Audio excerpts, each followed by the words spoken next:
Hello, hello, Capricorn Collective. Ako po si James from James Tarot PH. Ito po ang inyong bonus reading para po sa inyong November pera and career. Sa pag-usapan natin ng pera mo, so let's begin. Capricorn, inhale and exhale. At the center of your reading, you have the Ace of Swords. Beautiful. In the area of what you want, you have the Six of Pentacles. Lovely. In the area of what you need, you have that High Priestess. Wow. In the area of what's affecting your current energy, you have the Ten of Pentacles. Woo, napakaganda. In the area of your near future, you have the Page of Swords. In the area of your challenge for the month, meron po kayong the Hanged Man. In the area of your fortune, you have, wow, the Magician card. Beautiful. In the area of your divine messages, meron po kayong King of Swords. At ang outcome nyo po for the month, ito yon para sa pera at career. Mamaya sabay-sabay po natin siyang bubuksan at the end. But first, thank you muna Capricorn sa mga donations po ninyo. Saka po sa mga hindi nag-skip ng ads. Yan lang po yung only way para po supportahan nyo ako. So thank you po sa tuwing hindi po kayo nag-skip ng ads. Salamat po. So, at the background of your energy, the Temperance card. Archangel Michael is here giving you guidance pagdating po sa inyong pera at career. Nakikita ko this week, Capricorn, this month rather, when it comes to your pera at career, kailangan daw talaga ng tiyaga mo at pasensya. Because meron kang kailangang pagdaanan na proseso about something. Whether siguro meron kang nilalakad na loan or retirement money or proseso sa pera na nakabinbin at kailangan daanan yung right process, daanan mo daw. Don't make shortcuts. Matuto ka magpasensya, habaan mo ang iyong PC, and isipin mo na lang, okay, this is the right process, daanan ko, wala naman ako iba magagawa. So, go push, di ba? So, nakita ko rin dito ayon sa iyong spirit guides, learn to detach yourself from all the chaos.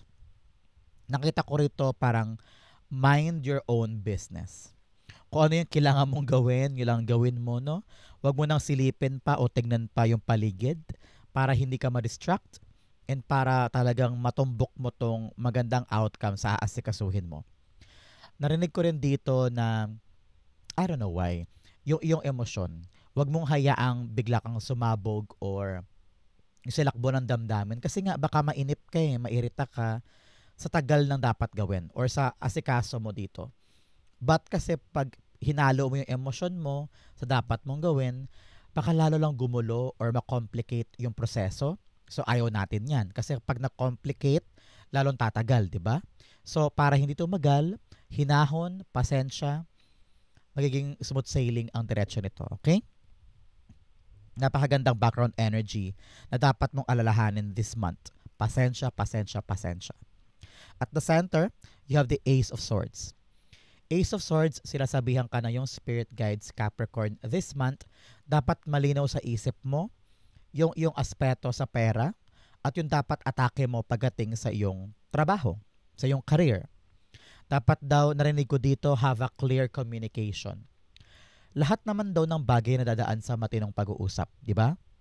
So kung merong mga kalituhan, merong mga discrepancies or magkakaiba ng idea or kuro-kuro, mas magandang pag-usapan nyo daw.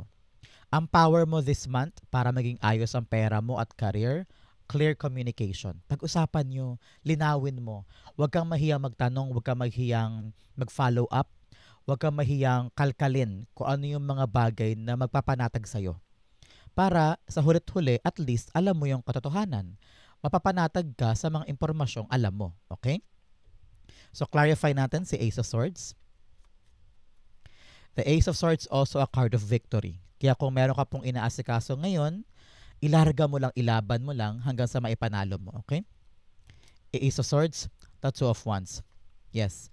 Two of Wands, panahon na daw para maging clear talaga. Both cards are telling me clear movement and clear planning. Some of you ay ready nang tumulay sa pagbabago. Parang sabi mo, sawang-sawa ka na sa paulit-ulit na pattern, same lang yung ginagalawan mo, parang wala nang bago. And then yung problems and solutions paulit-ulit lang. So parang sabi mo, time na para kumawala ako dito, no? Mag-step out ka na sa comfort zone mo at tumulay sa mga pagbabago. Pero sabi sa'yo na yung spirit guides, bago ka tumulay, bago ka umexit or mag-go on a new territory, dapat daw malinaw muna sa'yo kung ano yung mga hakbang. Hindi pwedeng nagustuhan mo lang or plano mo lang gumawa ng mga bago. Hindi pwedeng lalarga ka lang without concrete planning. Dapat daw ito na plansya mong mabuti. Ang narinig ko rin dito, bago ka umalis or mag-try ng something new, isarado mo daw muna, i-kompleto mo daw muna yung iiwanan mo para walang mag-overlap ng mga problema sa past at present. Okay? But nevertheless, some of you, nakita ko rito mag-travel ka, going to a different place, a different situation, or a different talagang bahay o lugar, no? But nevertheless, kitang-kita ko rito na kung equipped ka ng pagbabago at talagang malinaw sa'yo yung goal mo at aatakihin mo, magiging okay ka naman eh. Kasi doon naman mag-uugat yung success mo eh, sa kalinawan ng intensyon, sa proseso, sa plano, at sa goal. Okay?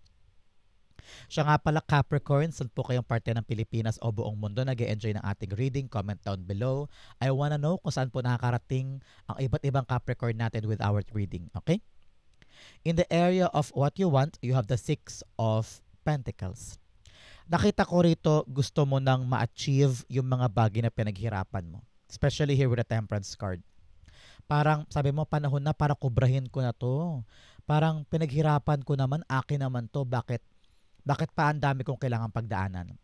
And nakita ko rito, this time around, Capricorn, marirealize mo kung ano yung kapaki-pakinabang at tamang daan, tamang paglaanan ng effort. Especially here, tingnan mo, pagbaba mo dito, Six of Pentacles, the Ten of Pentacles. So, this time around, dapat na daw i-value mo kung ano yung long-lasting at ano yung hindi. For example, ano ba maganda example? Meron kang parlor. Ang lakas ng kita, no? Lagi may customer. Tapos nag-sideline ka pa on the side, sideline on the side, ng isang halimbawa, nagtitinda ka ng milk tea, for example lang. Yung milk tea, akala mo, dahil sobrang sikat, magiging okay din sa'yo. Pero na-realize mo, teka, lugi ako dito, kahit gaano ko ganahan sa pagbebenta ng milk tea, talagang hindi eh. So, i-value mo this time yung nag-work. Yung parlor mo nag-work, so doon ka mag-focus, and then siguro kailangan mo na itigil yung milk tea, maghanap ka ng bagong opportunity na magpapalago sa kaperahan mo. Don't stop sa pag-innovate or pag-experiment. Pero ngayon, with the Six of Pentacles here, garagarantiya sa'yo na yung spirit guides kung ano yung nag-work, doon ka kumapit. Kung saan ka nakakakuha ng magandang outcome or kaperahan or magandang resulta, doon ka pumuesto. It's all about equal give and take. Pag dito ako lumalago, edi syempre dito ako kakapit. Pag dito lugi ako at parang wala ko nahihita at walang saysay naman yung pagod ko, bakit pa ako tutuloy dito? Parang ganyan. So, ngayon kailangan mong timbangin yan, Capricorn. Okay? I-clarify natin ang iyong Six of Pentacles. Siya nga pala Capricorn, since ito po ay pera and career reading, isurat mo naman sa baba sa ating manifestation board kung ano yung financial manifestations mo. For example, this month gusto ko na mabayaran yung utang ko. I claim this month, bayad na yung bahay. I claim this month, maaprobahan ako sa trabaho ko sa Canada, mga ganyan. So, i-comment mo yan sa baba para ma-claim mo at ma-manifest mo. The Six of Pentacles, the Two of Cups. Yes. Equal give and take talaga to. Kahit sa trabaho, sa relasyon, sa iyong business partner, sa someone na kausap mo, hindi pwedeng palugi ka. Hindi pwedeng ikaw yung nasa losing end. Hindi pwedeng magalaan ka ng effort mo, ng time mo, ng money mo, pero maliit yung makukuha mo. Kailangan equal. Kaya importante talaga, with the Ace of Swords, pinag-uusapan ninyo yan. Kung kanegosyo mo man yan, katrabaho or boss, no? Especially with your negotiation, kung ikaw man ay up for promotion or pagtaas ng sweldo, kailangan alam mo yung makukuha mo. Hindi pwedeng, sige po, okay na. No, kailangan kalkalin mo. Kailangan confirmed na confirmed kung ano yung mapapala mo sa usapan na yan. Hindi pwedeng lugi ka, hindi pwedeng less yung sa'yo sa kanila madami. Don't settle for less, okay? In the area of what you need, you have the high priestess. Nakita ko rito, pagtiwalaan mo ang iyong kakayanan. Because high priestess po, ang kanyang energy ay untapped potentials. Ibig sabihin, marami ka pang natutulog na mga skills, ability na hindi mo nagagamit. Akala mo hanggang dito ka lang, akala mo limitado lang, pero hindi pala. Kayang-kaya mo pa palang pumunta doon. Kayang-kaya mo pala mag-apply dyan, no? So, buhayin mo daw yung mga abilidad mo na akala mo wala pero meron. Sabi nga ni Carlo Aquino. So, for example, takot na takot kang mag-apply sa isang kumpanya kasi narinig mo Englishan pala doon ang interview. Example lang ha. Pero sabi mo, sige try ko kasi gustong-gusto ko talaga doon eh. Sabi ng intuition mo, gusto ko doon eh. So nag-apply ka, na-realize mo, ay, kaya ko pala makipag-Englishan, kaya ko palang tumagal sa interview at nag-flying colors ka. So may realize mo na meron ka palang mga skills na pabor sa'yo at magagamit mo in time of need. So, ngayon, trust yourself. And your intuition, hindi ka ililigaw niyan. Hindi ka niyan ile-let down. Okay? So, ngayon, kung meron ka mga questions, marami ka mga alinlangan, takot, itapon mo yan sa ere. Trust yourself. And you can achieve greater and better more than what you expected. Okay? The High Priestess, the Eight of Swords. Yes, yes. Tamang-tama. Si Eight of Swords po, lagi mo iniisip, di mo kaya, stuck ka dito, wala ka na magagawa, nakatali ang kamay mo, akala mo talaga dulo na, wala na, failure na. Pero yun ang sinasabi sa iyo ni High Priestess eh. Lagi mong pakawalain ang sarili mo. Abutin mo yung pangarap mo. Sky is the limit. You have the full potential. You have the full ability. Akala mo lang hindi mo kaya. Akala mo lang wala ka solusyon. Pero kayang-kaya mo to. Kumbaga parang ibig sabihin nito, natutulog lang yung ability mo, pero sa totoo niyan, hindi. So ngayon, reach for the sky, abutin mo yung kaya mo, at hindi ka nakatali dito. Itapon mo na yung self-limiting thoughts mo. You can achieve it, you can have it, you can get more, okay? In the area of what's affecting your current energy, you have the Ten of Pentacles. Ngayon, sabi ng yung spirit guides, this month, malilinawan ka na sa mga bagay na pangmatagalan. Kung ano yung mga bagay na dapat mong asikasuhin, mga bagay na dapat mong i-prioritize. Yung mga long term, for example, permanenteng trabaho, yung negosyo mo, for example, kailangan talaga asikasuhin na yan para tumagal, no? O kaya long term, retirement, money, loan, para maayos na yung bahay. O kaya negosyong pang-pamilya na family business ito, kailangan talagang asikasuhin para maging planchado ang lahat. So, in this time, Capricorn, kung ano man ang iniisip mo na mga maraming pwede mong gawin, magiging malinaw na sa'yo kung ano yung permanente at ano yung temporary. Kung ano yung temporary, tsupi. Kung ano yung permanente, diyan ka tumutok because napakalinaw ng tatakbuhin ng buhay mo moving forward. Kaya ngayon, sabi sa iyo na yung spirit guides, kung mag-aasikaso ka ng mga permanente, like negosyo, bahay, kotse, trabaho, kaperahan, passion project, dapat daw nakalatag yung plano para dire-diretso ito, walang aberya. Okay? So ngayon, kailangan mo talagang dumaan sa proseso. Huwag kang mainip. Daanan mo talaga yan. Magkaroon ka na mahabang pasensya para makompleto mo siya at ma-achieve mo yung good outcome. Ten of Pentacles, the Tower card. Yes. Ngayon talaga magabago ang lahat para sa'yo. May isip mo na kung ano yung mga bagay na lumamon sa oras mo pero hindi pala kapaki-pakinabang. And then you will shift your perspective para sa mga bagay na talaga namang worthy of your time na ang investment mo dito ay mahihita mo for the next 10 years. Okay? With the Tower card, talaga namang binubuwag ni God sa'yo yung mga bagay na hindi mo na dapat pag-focusan pa. For example, ano ba maganda example? May trabaho ka sa araw, may gimmick ka pa tuwing gabi, and then may sideline ka pa online shop. So, kada kayod mo sa gimmick every night, napapabayaan mo na yung performance mo sa trabaho, and then hindi mo na naasikaso yung sideline mo sa online shop. Binubuksan mo lang siya every 2 days. So, sayang, di ba? So, ngayon, magbabago na ang lahat. Bibitawan mo na yung gimmick-gimmick para makapag-focus ka na sa job mo na permanente kasi diyan ka kumukuha ng pambayad sa bills, and also para magkaroon ka ng maraming time sa online shop mo para lumaki yung kita, dumami yung customer, maasikaso mo agad. So, now things are changing. Kung ano yung importante, doon ka kumapit, okay? In your near future, yes, you have the Page of Swords. Nakita ko rito may darating sa yung bagong pagkakataon. Narinig ko good sign ito. Para meron tatawag sa'yo, or mag-email, mag-chat, kasi meron kang hinihintay na konfirmasyon. Kung ano man tong inaasikaso mo, yung good outcome darating sa'yo this time. Okay?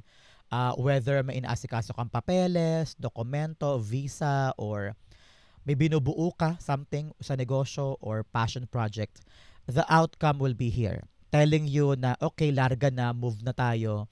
Meron ng quick resolution, kumbaga. So, antabayanan mo yung good news na yan.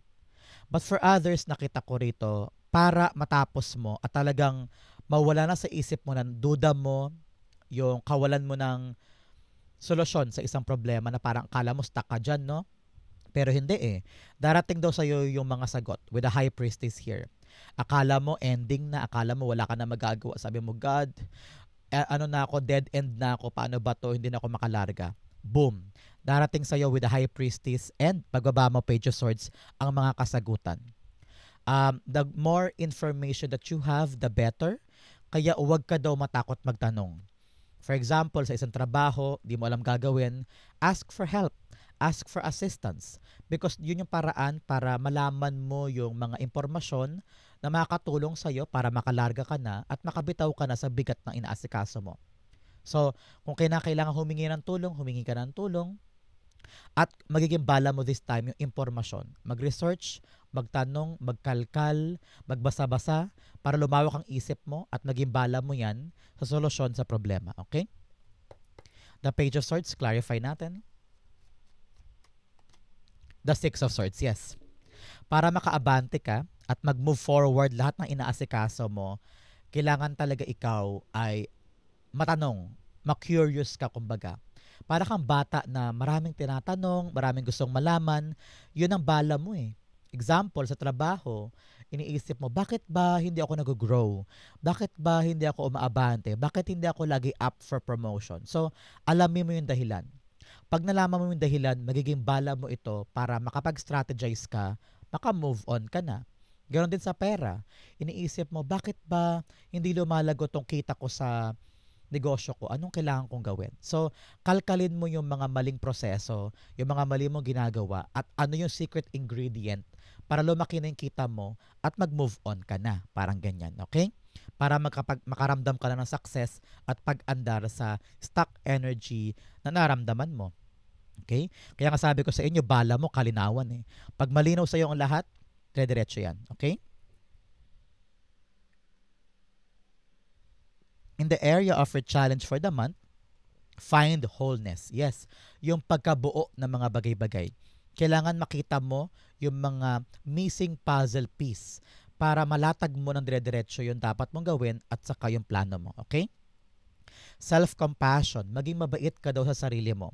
Hindi porket nadadapa ka o stuck ka or paandap-andap yung development mo ay bubagbugin mo na yung sarili mo na ikaw kasi Capricorn, mali ginawa mo, mali to, mali yan, mali yan. Ikaw dapat ang kakampi ng sarili mo. Be kind to yourself, okay? In your challenge, you have the Hanged Man. Sabi sa'yo na yung spirit guides, makakaramdam ka ng delay kapag hindi ka nalinawan sa isang bagay. Sabi dito, bago ka kumilos, bago ka umandar, kailangan daw maupo ka muna at pagplanuhan muna. Hindi pwedeng bara-bara lang o gastos ka lang ng gastos or decide ka lang ng decide sa career mo na hindi mo tinimbang. So, ganoon si Hangman. Lalo ka mako-complicate, lalo ka maaberya kung hindi mo siya paghahandaan. Example, pangarap mo makapunta sa Japan for a new job, So, kailangan sa agency pa lang, nilalatag mo na yung tamang proseso para pagdating mo doon, hindi ka magkaroon ng aberya, hindi ka ma-delay, hindi ka ma-stuck, di ba? So, kailangan talaga malinaw sa isip mo yung step by step by step. Daanan mo yung proseso para lalo kang hindi mahirapan. Okay? Parang ganon. The Hanged Man, the clarity that you need. Kung kailangan mo bumaliktad tulad niya na parang tinignan niya sa ibang perspektibo para makita niya kung ano yung tamang aksyon, gawin mo. Narinig ko rin dito na kung ang isang problema ay meron ka solusyon pero hindi gumagana, panahon na para mag-iba ka ng strategy. Huwag mong ipilit yung isang strategy na hindi gumagana, okay? Hangman, the Queen of Pentacles, yes. Para sa paglago daw ng iyong resources, sa paglago ng iyong pera, sa paglago ng iyong kayamanan, kailangan talaga nakakaisip ka ng makabagong paraan. Ang narinig ko, Capricorn, you need to be madiskarte this time. Kung ang isang solusyon ay hindi gumagana, lipat tayo sa iba para dito tayo makahanap ng paraan para magkapera. So ngayong buwan na ito, kailangan daw maparaan ka ha, madiskarte, street smart, para patuloy mong masuportahan yung mga bills, mga obligasyon, mga pangangailangan. Kung sa negosyo man to at career, sabi na yung spirit guides, meron ka pang ibang diskarteng makukuha para lumago ang mga permanenteng kita mo. Okay? In your fortune, you have savor your life, passion and pleasure. Habang nagusumikap ka daw para sa mga ikakaunlad ng pera mo at career mo, mag-enjoy ka rin daw. No? Take time to go out, have fun, and cherish your life. Okay? Balansehan mo lang. Work hard and play hard. Another message, release control, surrendering to the journey. Huwag mo daw ipilit yung mga bagay-bagay. Gawin mo lang yung makakaya mo, then sumakay ka sa agos ng buhay. Huwag mong kontrolin, huwag mong pigilan. Huwag ka rin daw frustrated sa mga ginagawa mo. Just take on the ride, okay? In your fortune, you have the Magician card. Napakaganda po nito para sa inyo, Capricorn. Meron kang manifestation na matutupad this time.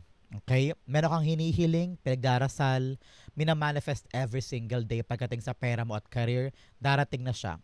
Sa ma-view, approve sa trabaho, approve sa visa, kompleto dokumento, ikaw ang napili. Sa ma-view, nakita ko rito, meron kang hinangad for your money, mabayaran, makuha yung loan, makuha yung sagot, nandito na siya. So, kung ano po yung manifestation mo, ituloy mo lang yan because darating na siya para sa'yo. For some of you, narinig ko dito, handang-handa ka na. Time na for you to take action at simulan yung plano mo kasi kayang-kaya mo na daw. Eksperyensyado ka na, ready ka na na aksyonan at makuha yung galawan pagdating sa mga gusto mong gawin. Okay? So, narinig ko dito, handang-handa ka na eh. So, daanan mo na yung proseso, gawin mo na, simulan mo na, it will be good for you. Wow, umuulan po sa labas. Isa po yung garantiya para sa inyo that uulan ng blessing para sa'yo. Okay? Magician card, the Two of Swords. Yes, panahon na para mag-decide. Panahon na para kumilos. Nakita ko rito, harapin na yung issue, harapin mo na yung pangarap mo, harapin mo na yung goal mo, and take action. With the Two of Swords here, sabi dito, kung nag-aalangan ka sa dalawang magkaibang roads, kailangan talaga malinaw muna sa'yo kung ano yung goal mo, kung ano yung options mo, at ano yung mga dapat gawin. You are ready to claim your manifestation, kaya maging decisive ka na. So Capricorn, i-like mo tong video na to activate this manifestation energy para ma-manifest mo na yung para sa'yo, okay? In your divine messages, meron po kayong, it's time to take action. Yes, kakasabi ko lang. Panahon na para kumilos, panahon na para i-achieve yung manifestation, panahon na para kumilos ka in alignment of your dreams, okay? You also have, you're very close to achieving your goal. Yes, malapit ka nang maabot yung pangarap mo. Kaya daanan mo yung proseso. Huwag kang bumitaw, huwag mag-quit. Magkaroon ka ng mahabang pasensya hanggang sa marating mo siya. Okay? In your divine messages, meron po kayong King of Swords. Be decisive, maging palaban, take action. Ganon si King of Swords. Nakita ko rito, pag alam mong kailangan aksyonan. Pag alam mong kailangan ng mag-decide. Be a very, very active person this time, Capricorn. Nakita ko rito na pag merong kailangan pag-usapan, upuan, harapin. Hindi pwedeng umiiwas, hindi pwedeng ina-avoid, hindi pwedeng nag-escape ka. once na kailangan ka para sa isang bagay, pumunta ka doon, maging participatory ka, at maging collaborative ka. Nakita ko dito sabi sa iyo na yung spirit guides, kailangan daw talaga buo sa isip o buo sa damdamin, panindigan mo yung gusto mong gawin. Okay? Clarify natin. Si King of Swords. You have... Oops. The Chariot card. Yes, abante, abante, abante. Once makapag-decide ka daw sa isang balak mong gawin, for example, sa isang financial move o kaya sa career move mo, no, sa pangarap mo, sa iyong passion project, kailangan daw papanindigan. Susulong, aabante. Hindi pwedeng atras-abante, hindi pwedeng urong-sulong, hindi pwedeng paiba-iba. Kailangan kapag nakapag-decide ka na, go on ka na with your journey at abutin mo hanggang dulo. Ang Chariot card po, ito po ay sign for you na magiging successful ang journey mo na ito. Kaya, dapat buo ang loob, buo ang isip na itulay mo to hanggang dulo. Okay? Ang outcome mo, Capricorn, yan. But first, bigyan mo na kita ng fortune cards. Una-una, you have shield. You need to defend yourself. Yes. Especially sa mga pagkilos, sa mga permanente mong gagawin, sa mga equal give and take na sabi mo, ayoko na nakakarampot, ayoko na ng maliit sa akin, marami sa inyo. I-defend mo ang sarili mo, i-defend mo yung para sa'yo. Another message of February. Oh, Capricorn, meron po ba kayong kakilala, kapatid, magulang o kamag-anak na may special occasion sa February? Halimbawa, birthday niya, anniversary. Kung meron, ibig sabihin, this is your message para sa'yo. Para sa'yo tong reading na to. Pero kung wala naman, meron po kayong milestone pagdating ng Pebrero. Okay? Another message you have, Vulture, depression, anxiety, worry that something is against you. Yung mga takot mo, yan nagpapaderail sa iyo eh. So itapon mo sa bintana lahat ng takot mo, okay? You have Whale, great worry over nothing. Nag-aalala ka sa mga bagay na hindi naman mangyayari. Nasa isip lang daw yan, itapon mo sa bintana, okay? Ang outcome ni Capricorn for November pera and career, you have, wow, the Two of Cups. Kitang-kita ko rito maayos na ugnayan, good conversation, meron po kayong negotiation or agreement or kontratang pipirmahan or interview, it will go on in your favor. Kaya daanan mo yung proseso ha, huwag ka mag-shortcut, gawin mo lahat ng mga kaya mo para makuha mo yung matamis na oo. Okay? Clarify natin. The Two of Cups being clarified by, you have the Page of Wands. Yes, wow. Makukuha mo talaga yung good outcome. The result will be in your favor. At meron kang tatanggapin na bagong bagay, maaring bagong trabaho to, bagong sideline, bagong job, no? So congrats po. It will be for you. Sa'yo ibibigay yung good outcome na to. Kaya sipagan mo yung interview, sipagan mo yung collaboration, yung negotiation, yung agreement para makuha mo yung good end at ikaw ang magkamit ng magandang outcome. Sabi rito, yakapin mo ha, yung bagong pagkakataon, sipagan mo at huwag mong atrasan because this is something good para sa inyo. Ang Page of Wands po is a card of good news. So meron ka talagang yayakapin na bagong bagay. So congrats po ha. This will be a brand new start para sa inyong pera and career.